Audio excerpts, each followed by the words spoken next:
Welcome to Vienna, Austria, where we have the St. Charles Church. We have shown that in the 1700s, humans didn't even have toilet paper, using the good old trusty hand. This was the mindset in the 1700s, we are told. And then we all get this, a palace. And today, we are going to expose its narrative to the world. A narrative that we have all blindly accepted for so many years. Until now. In 1713, this hand-wiping civilization just had so many palace masterminds that they had to hold an architectural competition because they just couldn't decide which one of these outhouse living, donkey riding master architects to pick from.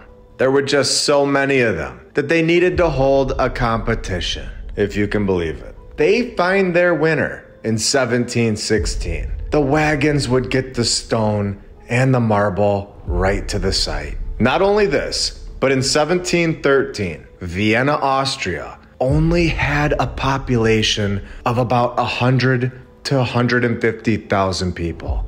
Beginning this palace construction, the exact same year, 1713, that Vienna was hit with the devastating plague, reducing the population dramatically. This was, of course, no problem for the mainstream narrative. Plague or no plague, only 150,000 people. This palace was going to get done.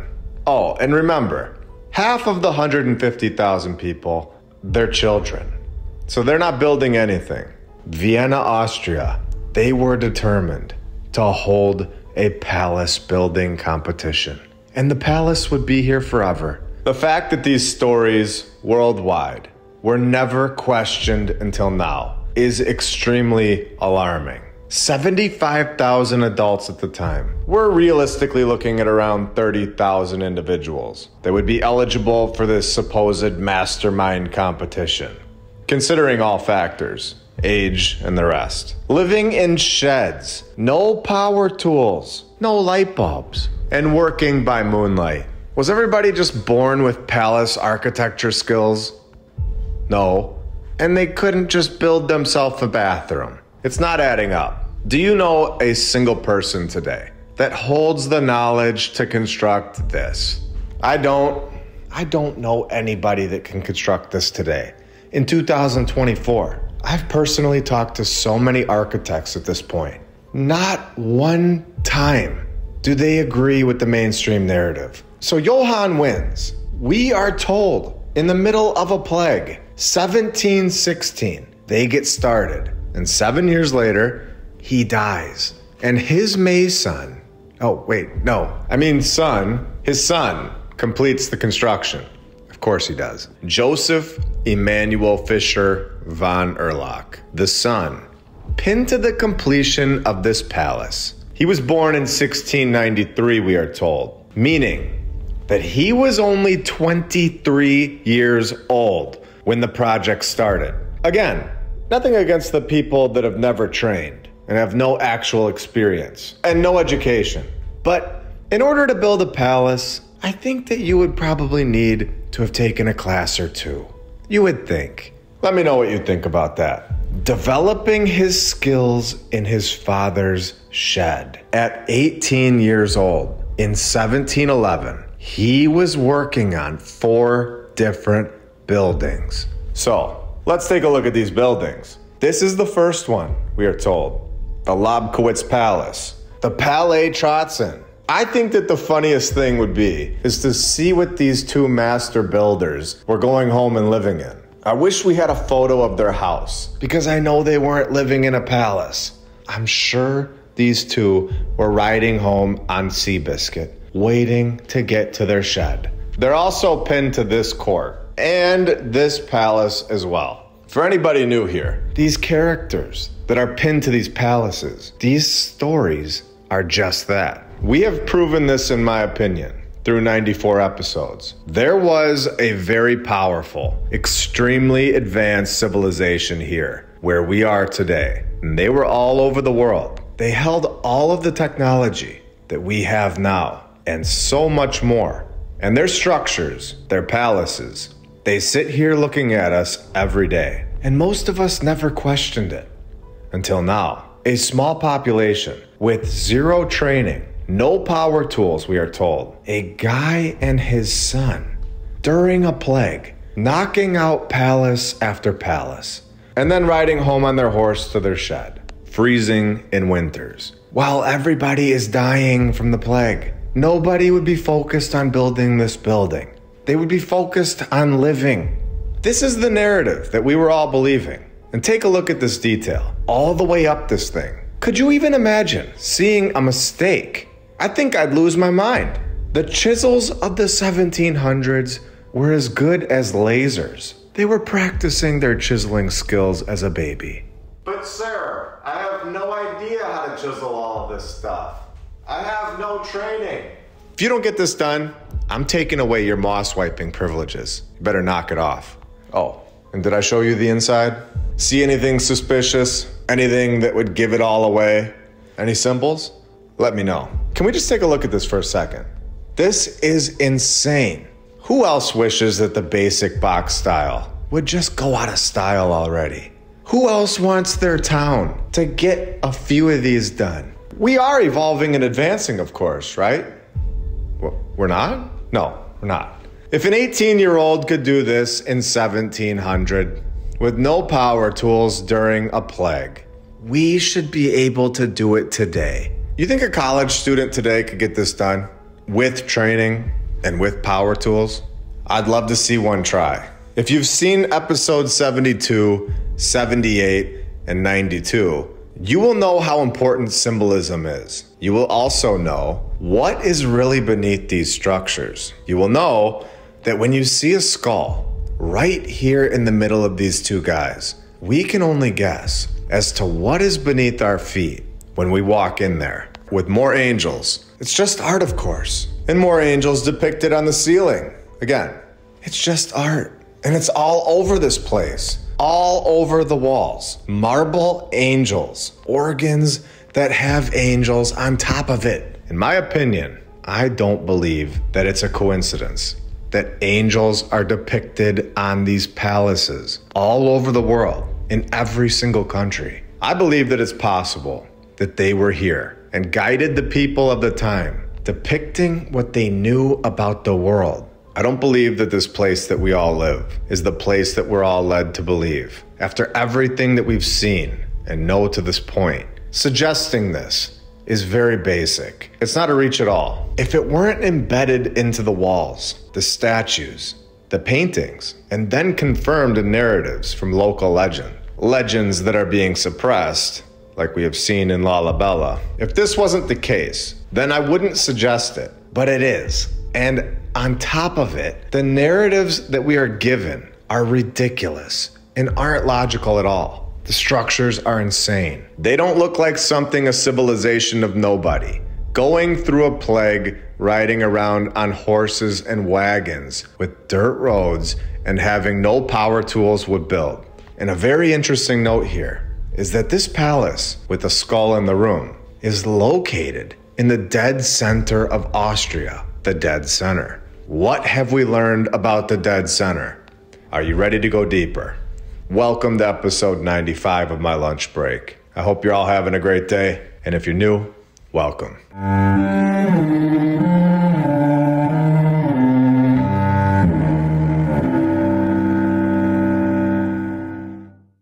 Remember Event 201? Just before the election, Bill Gates, the World Economic Forum, and Johns Hopkins ran a pandemic simulation in October of 2019. Months later, COVID hit. Well, here we go again. It's October. We're on the verge of a historic election, and now there's a bird flu summit. Their playbook is the same: create chaos, bring back lockdowns, and perform medical tyranny. This is their October surprise. Last time we were caught off guard, But now we have a proven solution to protect ourselves and our families. The Wellness Company created the medical emergency kit, and every home in America should have at least one of these. They are packed with life-saving meds like amoxicillin and even a Z-Pak. And it's all backed by experts like Dr. Peter McCullough. Picture this: no more frantic searches for a doctor. No more emergency waiting rooms. Just a few clicks, and this kit is delivered to your front door. Having your medical emergency kit is a necessity. Protect your family by preparing now. Get your kit by heading over to twc.health/MLB and use my code MLB to save $30. Don't wait until it's too late. Act now, take control, and ensure your protection against whatever comes next. That's twc.health/MLB and use code MLB to save $30 plus free shipping right now. And I'll put the link in the description and below.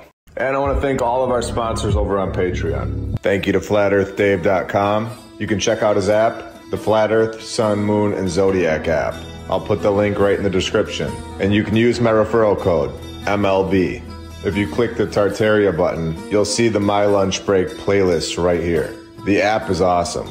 Thank you to Rebecca Kay, Christopher Arietta, The Lady Lacey Show, David and Sherry Ferguson, Edwin Johnson, Chuck Templeton, Joy Lee, Stephanie Nolan, The Burlesons, Suez KC, Dan Woodall, Dale, DJ Clicktrack, Edward and Brianna, Jacob Law, Jim Ribley and Christine Duggan, Kyle Glasscock, PKTFnews.org, Regna Saturna, Dendries NL, G Power, Natalie Shippenoff, Amberson EMC, HK Sue, Isaac Wright, Melissa Edgar, Biggles, Clayton Lamar, Ultimus Maximus, Noble Task Homestead, John Adams, Easy and Whitney, Roberts O'Zolins, Crypto Scugo, Rick Tapkey, Blake, Billy Prater, The Phoenix Art, The Arnolds, Attila Power, VKH Bonner, Bell's Clarions for God, Forbidden Gecko Love, Justin Grobner Grubb, Leah Strong, Peter Batani, Dakota Dunn, Eric Martinez, Ivan Apoctoli, Jim Bro, Edwin Rice, Helmut, Charles Kruger, EdgarT-shirts.com, Meta, Jason Hochberg, Marie C, ValleyMedicinals.com, Kyle Logan, Alina and Chris the IT guy, Ron Mower, David and Irene, Michael Dingyu, Patriot Armory, Tom O'Hara, Michael D. Connor, William Royal, C3SCOB, Ancient Tallow, Jeffrey Temple, SonyaDane.com, James Alton, Bucksui, Jason Prest, Suki Warrior, We the People, Migs, Miss Rex's Murphy, Mark Chapman, Muji and DeClan, Ariana Oates, Jenica Joyce, Nathan Burba, Ski, Code Drenth, The Sovereign, Beacon of Truth, Dax, Liberty's Arborist, Thomas Thorpe Peterson, Zinger Coffee and Tea, Natasha C, K Moore, DevlinMcGregor.com, Don Gaston, Frizz Tickle, Miss Fox, Diamond Jewel,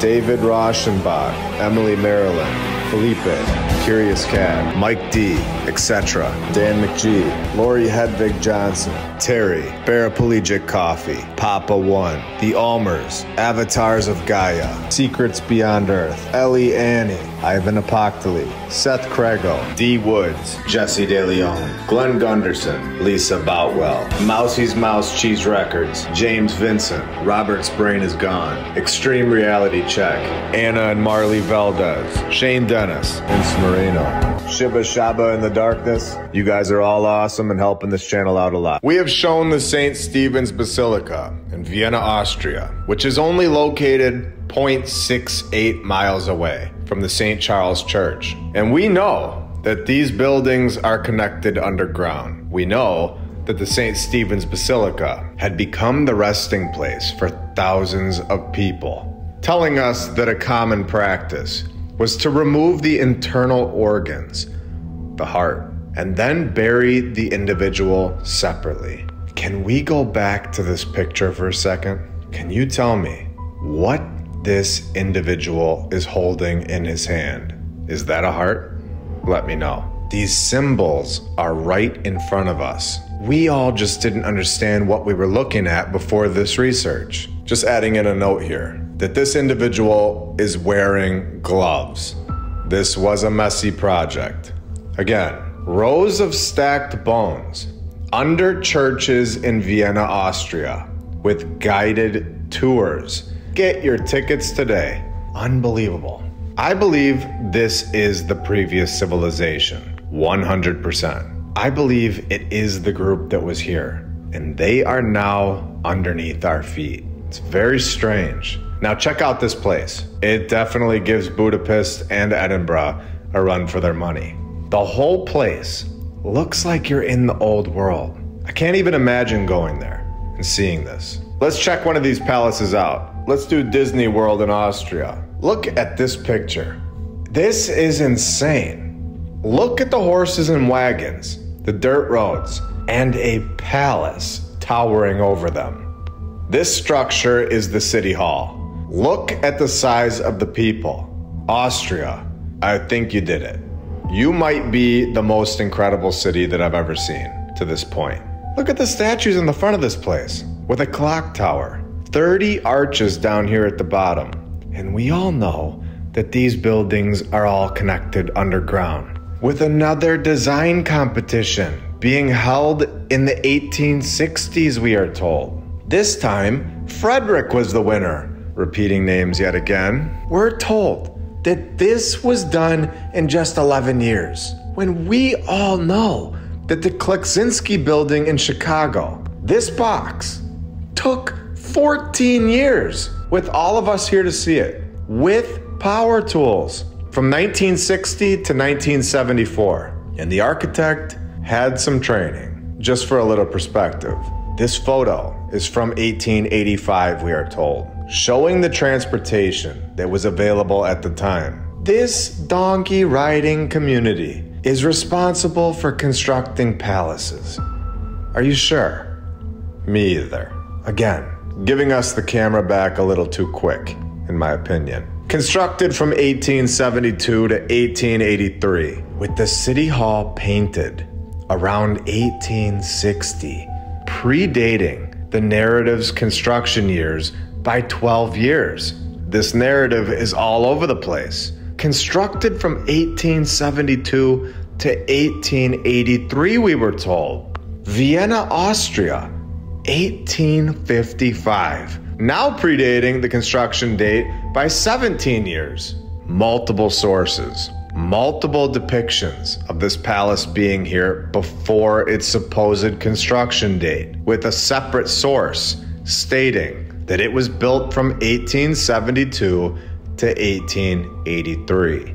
So you tell me, with horrible news that the entire facade of the Vienna City Hall was already renovated. We know here what restoration or renovation really means. It means destruction of the past, our true history. We have seen where they remove statues and they just throw them into the lawn for 30 years before destroying them.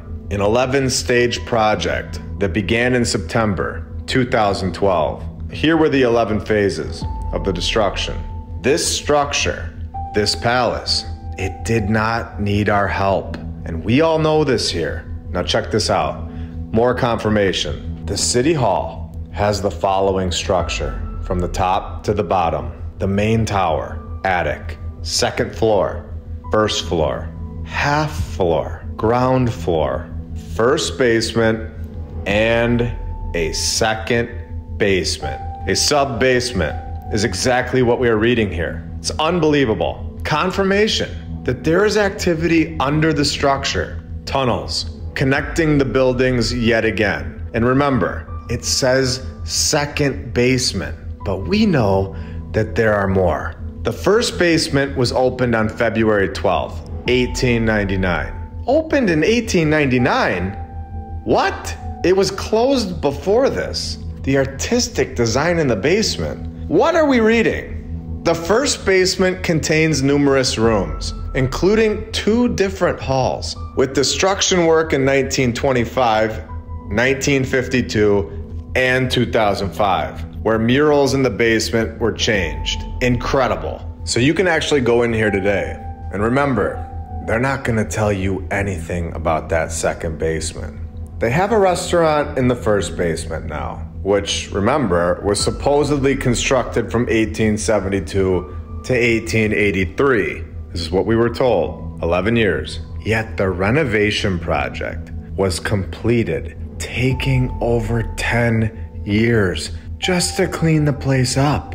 From 2012 to 2023, can you see very clearly now that something is extremely off about what we've been told, taking almost as long to clean the place up in 2012 to 2023 versus building the entire structure, all the basements and all of the floors in the 1800s. Now let's take a minute and thank all of our badge members, all of our Patreons, and every single subscriber. Because of all of you, we are growing every week. And because of all of you, we're able to make new episodes. Thank you for liking the video as well. We are also over on X, Rumble, Instagram, TikTok, Rockfin, and Spotify.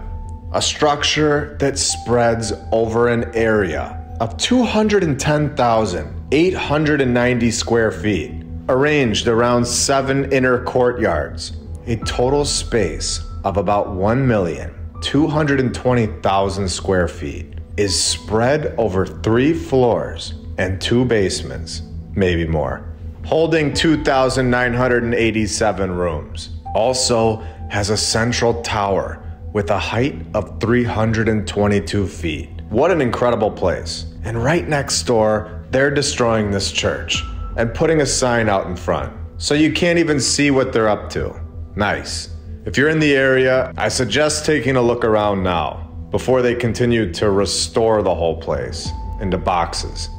And you can really go down any road here, and there are structures from the old world. Going back to episode 91, we have more angels depicted all over this thing, with the first mass taking place in 1768, and 12-year-old Wolfgang Mozart was conducting the songs. Of course he did. We just picked any random building, and they said that this is where Wolfgang Mozart started his career. Can you believe it?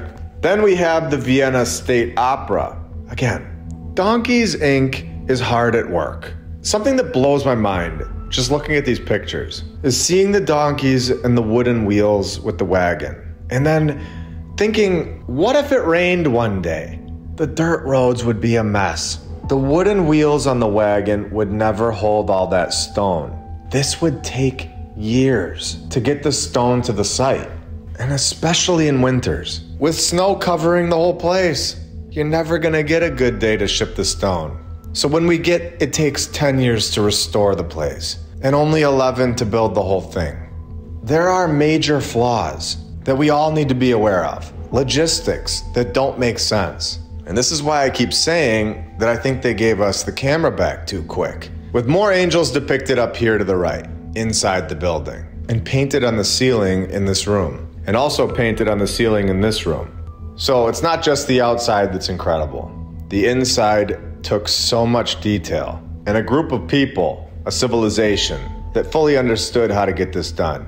Oh, and flying horses outside. So clearly, we are not being told the full story about this place that we all live. What did we all miss? Why is it being suppressed? And why do these buildings, these structures and sites, worldwide, why do they hold narratives that are clearly fabricated? Narratives that are impossible to get behind. For example, going back to this area and finding a theater that has architecture from the gods, not fitting in with what we have been told.